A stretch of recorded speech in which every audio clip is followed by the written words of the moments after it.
Sa pag-install ng Vmix, ganito gawin nyo. Buksan nyo lang yung folder na kung saan nyo na-download yung Vmix.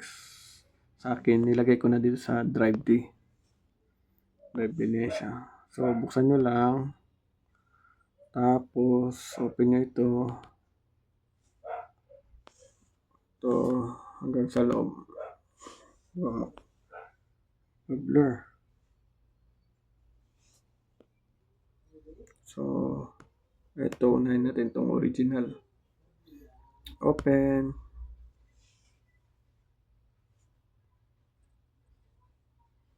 Wait lang natin. Start. So, pag lumabas na to, I accept. Next lang. Since naka-install ako na, so, yes lang. Tapos next. Hindi na lang ako mag-create. Next.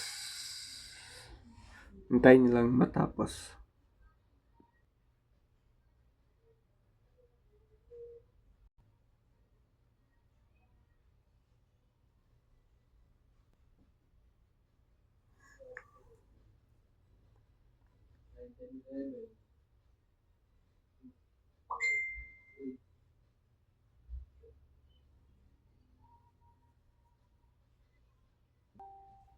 So, ito na. Uncheck lang. Tapos, finish. So, tapos punta muna tayo sa security.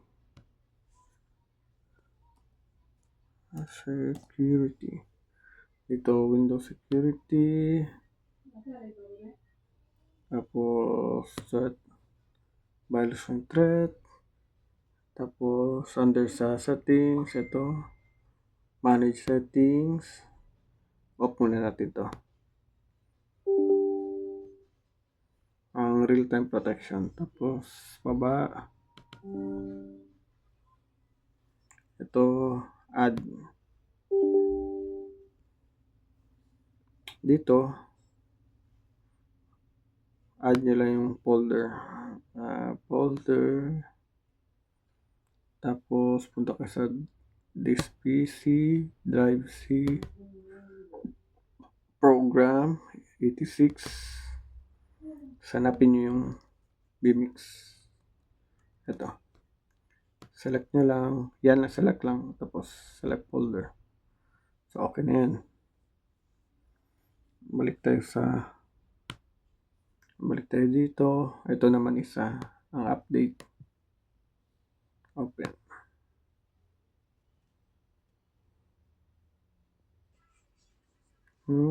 Then, yes.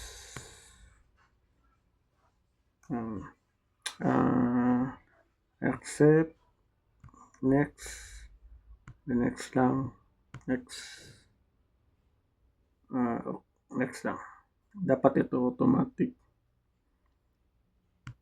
Next. Hintayin lang matapos.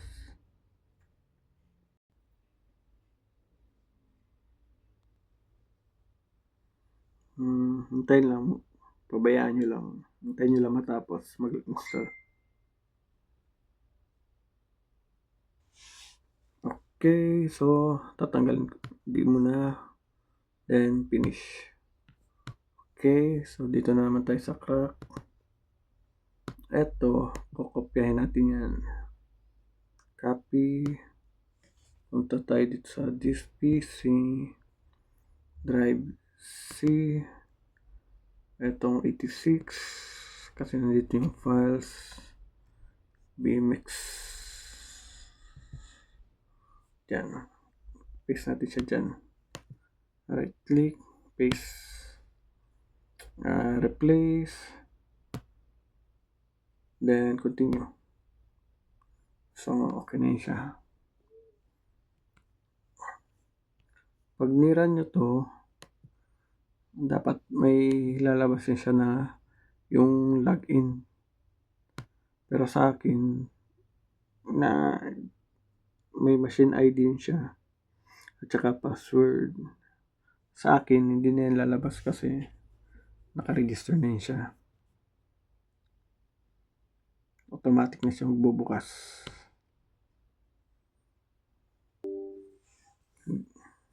Okay, yes.